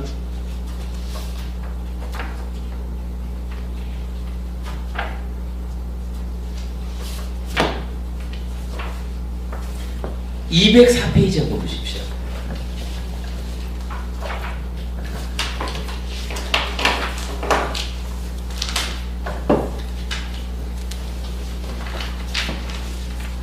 (204페이지) 글이 이제 어떤 내용이냐 하면 부처님이 이제 80 되셔가지고 돌아가시잖아요. 그 돌아가시기 직전에 마지막 직계제자 이렇게 불려요. 그러니까 뭐냐면 마지막으로 부처님이 직접 가르친 제자 요거잖아요. 마지막 직계제자인 수바타 존자라는 그 제자를 만나가지고 그 수바타 존자한테 부처님이 요 말씀을 하셔요. 밑에 보면 개성이 있죠. 수바타요. 29세가 되어 나는 무엇이 유익함인지를 구하여 출가하였노라. 수바타요. 이제 51년 동안 출가 생활을 하면서 바른 방법과 법을 위해서 여러 지방에 머물렀나니 이 밖에는 사문이 없다. 이렇게 개성이 되어 있는데 그러면 여기서 또 현천 부부님 부처님 왜 출가하셨어요? 이게 이제 우리가 이걸 봐야 돼요. 자, 부처님이 누구냐 하면 깨달은 사람이거든요. 깨달아서 완성을 하신 분이라. 그러면 무엇을 깨달아 가지고 완성했느냐? 이럴 때 우리는 뭐 삶의 문제 이렇게 말할 수도 있고 여러 가지로 말할 수 있겠지만 좀 이제 표현을 달리해서 보면 당신께서 원하는 게 있어 가지고 출가를 했잖아요. 그러면 출가를 할 때 내가 이런 것을 원해서 출가하겠습니다 라고 하는, 출가하면서 당신이 세운 목적 뭐 이런 게 있겠죠. 원하는 게 있겠죠. 그런 부분을 놓고 보면 왜 부처님이 출가했느냐, 요것이 부처님이 성취한, 그러니까 부처를 성취한 그 자리를 설명하는 것일 수 있거든요. 부처님이 왜 출가했을까요?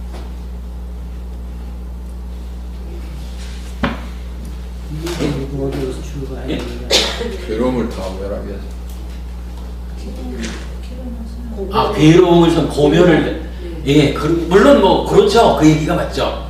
부처님은 분명히 나는 오직 고와 고멸을 말할 뿐이라, 그러니까 괴로움을 소멸하기 위해서 출가하신 거고, 그거를 성취하니까 아라한 부처가 되신 거거든요.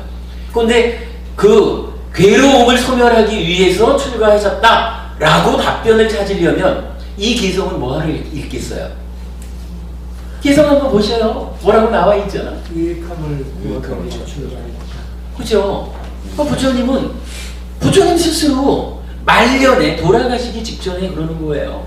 내가 왜 출가했는지 아느냐? 내가 유익함을 구해서 출가했다. 이렇게 하면 당신 스스로 이렇게 정의해 주는 거거든요. 유익함. 그랬거든.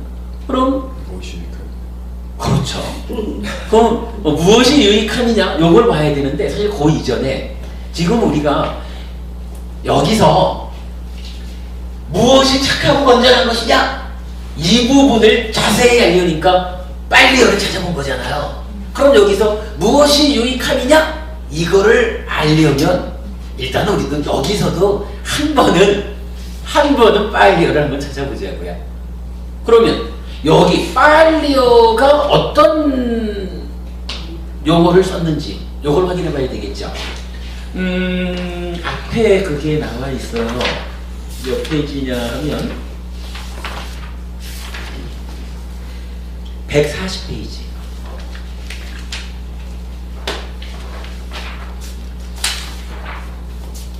(140페이지) 보시면은 위쪽에 박스가 하나 있습니다. 수봤다요. 29세가 되어 나는 무엇이 유익함인지를 구하여 출가하였노라. 요거 방금 우리 들어본 얘기죠. 그러니까 그 개성을 출가 이전과 관계되는 이야기에서 출가의 동기의 대표로 요게 이제 자리를 잡아준 거죠. 그 밑에 빨리어가 있는데 맨 끝에 단어가 뭐냐 하면 낑 꾸살라 누 에스 이랬네. 여기서 이제 낑 이러는 것은 이제 무엇 뭐 이런 의미가 되고 또 가운데 보면 여기가 핵심 단어로 꾸살라가 나오죠. 요 꾸살라를 우리가 어디서 봤죠? 그죠? 칠판에 있잖아요. 그죠?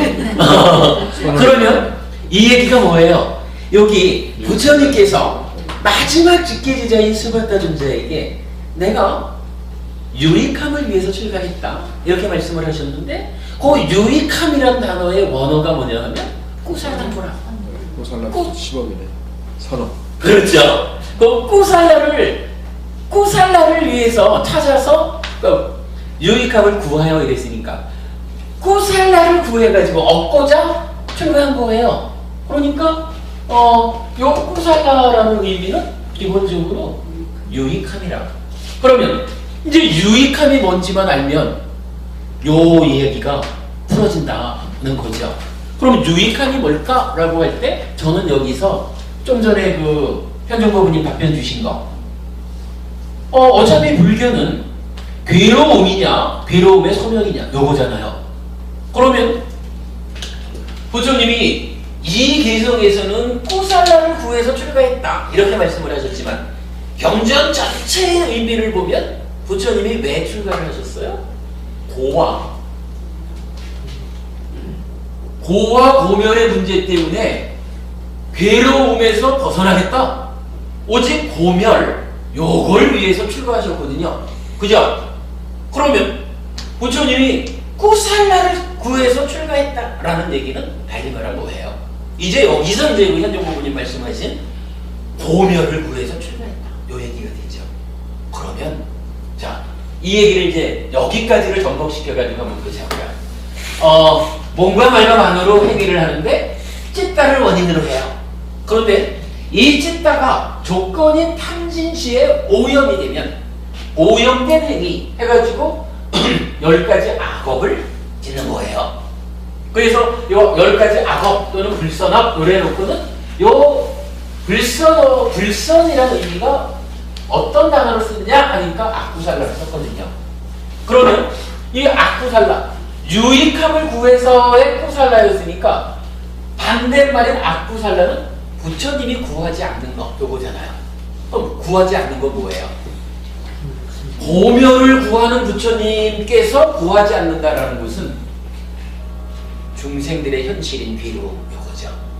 그러니까 요 자리는 10가지 악구살라 업이다 하는 것을 한마디로 말하면 이렇게 되는 거예요. 이건 어차피 지금 행위를 얘기하는 거니까 그죠? 행위를 말하니까. 그리고 지금 얘기하는 거는 분명히 행위 이전에 있는 원인이 찢다 요게 아니고 행위 이후에 어떤 결과가 생겨납니까? 요 얘기를 우리가 하는 거죠. 그러니까 10가지 악구살라까마 유익하지 않는 행위 이후의 결과 유익하지 않은 결과를 만든다라고 하는 것은 뭐가 되나요? 괴로움을 만든다 이 얘기죠. 괴로움을 결과 맺는 행위 이것이 10악업 또는 10불선악 이렇게 말하는 거죠. 그런가 하면 이제 이 10가지 괴로움을 만드는 행위를 바꿔가지고 10가지 꾸살라업으로 바꿔놓으니까 이제 10선업이라고 말하는 요거는 뭐 물론 이제 계속 우리가 악하고 불건전한 업이다 행위다 착하고 건전한 행위다 이렇게 이제 번역되어 있지만 구체적으로 이게 뭐 무슨 행위를 말하는 거냐 이러면 결국은 꾸살라 즉 괴로움의 소멸 다시 말하면 행복을 행위의 이후의 측면 행위의 결과로서 행복을 결과 맺는 요러한 10가지 행위를 13업 꾸살라 깡마 요렇게 얘기했다. 이렇게 보면 어때요? 전체적으로 논리가 타당한가요? 그죠? 아, 요 부분을 그래서 오늘 여러분 이 꾸살라라고 하는 말을 하나 우리 중요하게 하는 거예요. 부처님이 출가하신 목적도 꾸살라를 구해서 출가했고, 그렇다면 그것은 괴로움이 소멸됨, 괴로움이 소멸된 행복을 만드는 것은 꾸살라야. 이렇게 적이 되는 거죠. 그렇게 이제 꾸살라를 우리가 이해하고서 보면, 사실은 여러분 우리가 업에 대한 이야기를 할 때 이렇게 십악업, 십선업 이러면은 뭐 그냥 이 표현이 좀 어떨까 몰라. 너나 나나 아무나 그냥 조금 뭐 하면은 십악업이고 조금 뭐 하면 십선업이고 이렇게 이제 우리가 좀 가볍게 비중을 작게 두고 얘기하는 것 같아요. 그런데 이렇게 찾아보니까 아, 이것은 하나로 연결되는 틀을 가지고 탐진치가 제거되지 않아서 찢다가 오염되면 오염된 찢다를 원인으로 몸과 말과 만으로 행위하는 건데, 이거를 좀 더 구체적으로 말하니까 오염된 행위가 10가지로 10악업 이렇게 나왔고, 이 행위는 괴로움을 결과맺는 것입니다. 이렇게 크게 정리가 되죠. 그렇다면 역으로 탐진치가 잘 제어돼가지고, 탐진치 제어 뭐로 하나요? 사념처, 사마타, 밑과사나 스윙으로 하는 거지요. 요걸 잘 제어해가지고 찢다가 오염되지 않으냐, 오염되지 않은 청정한 찢다가 몸과 말과 만으로 행위를 하는데, 요거를 조금 더 확대해서 말하면 10가지 형태로 행위를 하는데, 이 행위의 결과로 행복을 만드는, 괴로움을 만들지 않는 그것이 10가지 업으로 나타나는 거죠. 요렇게 보면 물론 우리가 일상적으로 살생을 불살생으로 하는 일에서 악업을 선업으로 바꾸자 하는 내용이 중요하고 그렇게 살아야 되지만, 이 10가지 업이 가지는 의미는 사실은 우리의 일상적인 삶에 드러나는 어떤 좀 표면화된 쉬운 이야기만을 하는 것은 아니다. 우리가 10가지로 꾸살라한 업을 짓는 것이 불교 공부를 하는 목적이 된다. 이런 측면을 보아야 되는 거죠. 아주 중요하게 우리가 관찰해야 돼요. 그러면 이게 뭐 이런 이제 꾸살라라는 말 한마디 가지고 이렇게 설명하는 거냐 하면 그렇지는 않죠. 우리가 지난번에 이제 그 불법승 삼보에 대한 이야기를 하면서 승가에 대한 이야기를 좀 심도 있게 했었죠. 누가 승가냐 해서 10가지 족쇄를 가지고 사쌍팔배를 설명했고, 그런가 하면 여러 가지 경전에서 공양받을 만한 사람을 그 주제로 해가지고 다양한 이야기가 나타났죠. 그랬을 때 이 공양받을 만한 사람, 사쌍팔배, 대표적으로는 아라한, 이 아라한의 행위로 제시되는 게 뭐냐 하면 10가지 업이 제시가 되거든요, 경전에서. 그러니까 우리가 10가지 업을 착하게, 꾸살라하게, 괴로움을 만들지 않게 짓겠습니다 라고 하는 요거는 그냥 내가 조금 착하게 살지 뭐 요런 개념을 떠나서, 그런 개념보다 더 깊이 가가지고 내가 탐진치를 제거함으로써 청정한 찢다로서 행위를 바르게 해서 괴로움을 만들지 않는, 그래서 해탈한 삶을 살겠다라고 하는 비중 있는 의미를 포함하고 있다라고 하는 부분을 제가 말씀드리고 싶은 거예요. 이해되시죠? 예. 예, 오늘 수업에서 그 업에 대한 이야기를 이렇게 총괄적으로 한번 다시 봤어요. 뭐 주목해야 될 부분들이 있죠. 그 업에 대해서 4단계로 단계적으로 정의했다라고 하는 거 꼭 기억하시면 좋겠고요. 이어가지고 그 10가지 업으로 확대해 놓고 보니까 그 가운데 특별한 거로는 진애라고 하는 것이 분노와 폭력 이래가지고 자신 비심으로 제어가 되더라 하는 측면 특별한 이야기고, 무엇보다도 특별한 것은 견해가 어떤 것이 사견이고 어떤 것이 정견이냐라고 할 때 정견의 내용을 5가지로 설명해 드린 거, 요거 아주 중요한 거죠. 제가 알기로는 회피설법회가 거의 최초로 이 정견이 무엇이냐 하는 것을 풀어냈다라고 생각이 돼요. 아직까지 어디서도 또 정견의 내용을 이렇게 풀어낸 것을 보지 못했어요. 아주 중요합니다.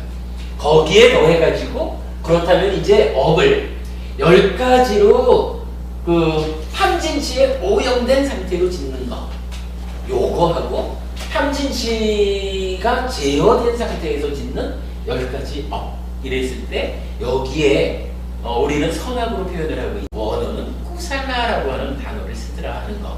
그리고 이 꾸살라가 어디에 나타납니까? 결정적으로 부처님께서 말년에 돌아가시기 직전에 마지막 직계 제자에게 내가 왜 출가했는지 아니? 하고 출가의 동기를 설명해 줄 때 바로 꾸살라, 요 꾸살라를 얻고자 출가했다 라고 설명하신 것. 그렇다면 이 꾸살라는 과연 무엇일까?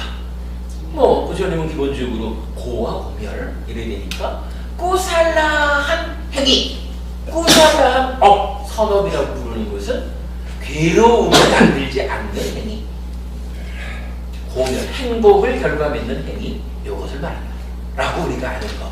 아주 중요한 거죠. 마찬가지 이제 부정형이 되는 아쿠살라 업은 괴로움을 만드는 행위, 이렇게 보는 거. 거기까지를 이제 말씀드리고, 다음 주부터 이제 2주간 그 5기 수업을 마무리 짓는 과정은 이렇게 하겠습니다. 자, 이렇게 이제 업을 총괄해서 설명을 해보니까, 최종적으로 견해라고 하는 것이 10가지 업의 가장 바탕에서 어떠한 견해를 가지고 살아가느냐에 따라서 꾸살라, 아꾸살라가 정해질 수 있는, 이게 이제 중요한 의미를 가지는 것이다 보니까, 그러면 이 정견에 대해서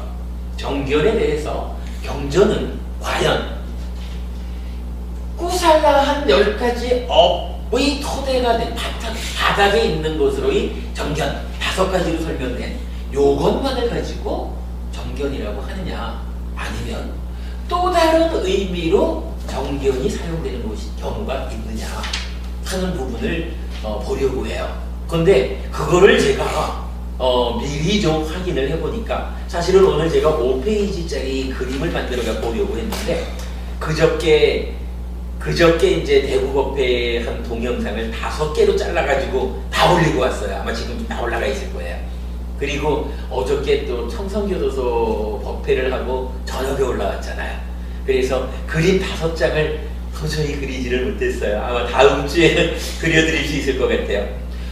이제 남은 두 번의 법회에서 그 그림 5장을 가지고 견해라는 측면에서 그 불교를 한번 들여다볼 거예요. 그러면 요 견해를 설하는 경전들이 우리가 지금 말한 요거 불교의 중심이 되는 요 틀을 중심으로 해서 한 단계 한 단계 확장해 나가요. 이런 얘기예요. 첫 번째, 그러니까 정견을 설하는 첫 번째 단계가 뭐냐 하면, 이러한 10가지 업은 괴로움을 만든다라고 바르게 알아야 됩니다. 그리고 탐진치라는 것은 이러한 10가지 아쿠살라한 업의 뿌리가 됩니다 라고 잘 알아야 됩니다. 똑같은 말로 이러한 10가지 업은 행복을 만드는 줄, 그러니까 무엇이 행복을 만드는 10가지 업인지 잘 알아야 되고, 이 10가지 업의 뿌리에 탐진치 없음, 무탐, 무진, 무치가 있다. 요것을 잘 아는 것이 정견의 첫 번째 단계입니다. 요렇게 설명되는 게 맞지만니까야 9번 경전, 아예 그 이름이 정견경이에요. 그 경에서 말하고 있는데, 정견경에서는 이어가지고 4단계로 바른 견해를 설하는데, 그 이어지는 단계들을 쭉 짚어가다 보면 결국 요 불교의 중심이 되는 요 틀에서 찐따는 어떻게 생겨나는 걸까? 그러면 우리가 살아가는데 중요한 맥은 어떤 것이 있을까? 뭐 요런 식으로 부처님이 요걸 아는 것이 바른 견해야 라고 해서 찢다 앞에 부분, 우리는 지금 여기서 탐진지의 조건 지어지긴 했지만 어쨌든 찢다를 시작으로 해가지고 행위가 있고 행위의 과보를 본 거잖아요. 이 찢다의 앞에 부분까지를 포함해서 우리 삶을 4단계로 말해주는 게 있어요. 이렇게 4단계로 우리 삶을 설명하면 요거를 4가지 자양분이라고 해서 사식, 우리가 옛날에 공부했던 거죠. 그 사식이 찢다의 전후를 설명하면서 4단계로 우리 삶의 어떤 전개를 설명해요. 그러면 정경경에서 두 번째로 말하는 게 요 사식을 잘 아는 것. 사식이 무언지, 진멸도해서 어떻게 생겨나고 소멸하고 어떻게 소멸시키는 것인지, 우리가 이제 사성제 이러면 고진멸도잖아요. 여기는 사식, 진멸도, 뭐 요거를 잘 아는 것이 바른 견해다 이렇게 나타나는데 다음 주에 뭐 자세히 설명드리겠고, 그리고 나면은 사식 때문에 다음 사식 빼고 고를 집어넣으면 고진멸도에서 사성제가 나타나죠. 그리고 나면 사성제 안에는 또 핵심되는 곳으로 12연기와 8정도가 있잖아요. 이 12연기의 각각의 지분을 진멸도의 상태로 이해하는 거, 요게 이제 4번째 단계의 정견으로 나타나는데, 그 관계를 한번 쭉 순서대로 따라가 보면 불교의 큰 틀이, 그러니까 우리가 그동안 정리했던 뭐 몸과 마음의 문제가 됐든 업에 대해서 다양하게 설명했던 이 모든 것들이 그 삶의 모습의 어떤 총괄된 틀로 취합이 되는 걸 알 수 있어요. 그래서 제가 다음 주하고 다다음 주 2주에 걸쳐서 그 공부를 통해 가지고 그간 공부한 것을 최종 정리하는 그런 시간을 갖겠습니다. 그리고 남은 자리가 12월부터는 6기 수업을 5기 수업도 그 전보다는 좀 많이 내가 잘 좀 체계를 잡아오기는 했지만 만족스럽지는 못하죠. 6기에는 그간 했던 것을 또 토대로 해가지고 조금은 그 편성을 바꿔가지고 6개월 과정을 새롭게 만들어 볼 계획입니다. 그렇게 하기로 하고 오늘 수업 마치겠습니다. 네, 수고하셨습니다. 와, 피곤하다. 아니, 신경을 조금 쓰셨을 거예요. 예, 오늘 저기 그 싸띠 진명스님이 사실은 굉장히 그 유명한 분이고 그 공부도 많이 하신 분이고요. 여러 가지 그 많은 역할을 하시는 분인데 책도 쓰셨고 그랬는데 사실 깜짝 놀라운 게 그래도 전화를 하셔가지고 아까 그 말씀하시잖아요. 한 달 동안 안거하듯이 동영상을 봤다. 동영상을 그냥 한두 편 보았다는 게 아니라 한 달 내내 동영상을 보았다는 말씀이세요. 아까 현정법부님하고 같이 해가지고 점심 공양을 했어요. 내일 말씀하시는 거 보니까 제가 이 설법하는 자리에서 표현한 것을 그대로 알고 대화를 하시더라고요. 그러면서 아까 스님 그게 칭찬의 말씀을 해주셨지만 우리 공부가 얼마나 그 잘 방향 잡힌 공부인가 하는 데 대해서 공감을 해주는 거예요. 이게 뭐 그래도 훨씬 선배되시고 공부하시고 강의도 잘하시는 이런 스님이 우리 공부에 대해서 우리가 칭찬하고 공감해줬다라고 하는 것은 저로서는 굉장히 고맙고 기쁜 일이죠. 그러다 보니까 이건 우리 11시 반에 만났죠? 11시 반부터 지금까지 계속 이야기를 하게 됐어요. 그래서 오늘은 좀 힘이 드네요. 이렇게 정리하겠습니다. 마치도록 하겠습니다.